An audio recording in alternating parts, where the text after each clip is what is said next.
We must learn to live in two worlds, the Western culture, society, their governance, and also ours. Once we learn how to walk that fine line, then we will do fine. Traditional governance means that you should have a society of knowledge keepers, of elders, ones that have lived the life long enough to use their experiences. But then you also have the opportunity of taking contemporary governance and traditional governance and understanding how they sync together. I praise this place, First Nations University of Canada, and the Shoyama School of Public Policy with the highest honors, because they gave me all the tools up here to think strategically, both in a traditional governance concept and a contemporary as well as a bureaucratic. We have to make space for everyone to be involved with governance. Governance isn't just about government, it's about all of us. Aboriginal people aren't going anywhere.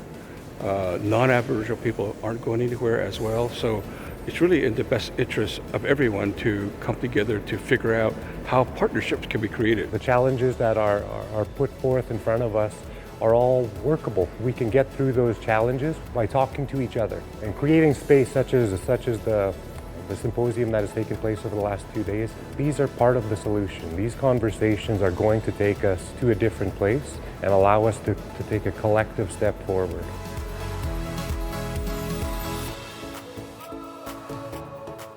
I think for the most part, what we're looking for is some connection with community leaders and with some of the academics to ensure that as we're building governance and transforming governance in our communities, that it is based on some of our values and beliefs as First Nation citizens. We had these systems in place prior to Europeans coming over, and that there was a lot of value in that kind of knowledge and processes.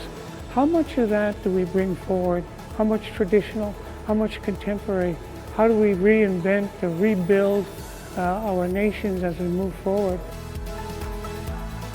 I think Indigenous governance and working with First Nations University and Shoyama Graduate School of Public Policy is critical, because we need that research base, we need the halls of higher learning to really build more effective public policy making models. One thing that's very important is strong governance, which includes to have a constitution that the people feel they have ownership over, to have strong leadership, not just being an elected person, but actually a leader in the community, and making sure moving forward there's cultural match for communities developing and nation building so that they can feel that connectedness to their own governance system. Language and culture is a crucial aspect into making these policies, because that is the core of culture. In order to have good governance, you have to know who you are and where you come from, and you need to be able to create laws and create policies that are based on your historical practices and principles. When we engage with the First Nations, we need to build the cultural thing right into the strategic plan. So it's not, oh, we have these expectations of you, can you provide them? No, it's more like, we want to do business with you, what do you need? There's a lot of colonial perspectives that come from municipal, provincial, and federal governments. If you start to understand more of those traditional leadership styles, those non-colonial practices that are going on, but also work towards common goals, both are important.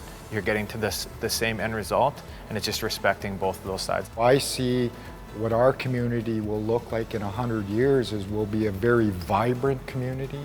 We'll continue to have our natural and traditional laws. Our businesses will be much stronger. We always need to ensure that there is a future for our future generations of our children and our grandchildren. We're going to get there quicker than I think we all anticipate.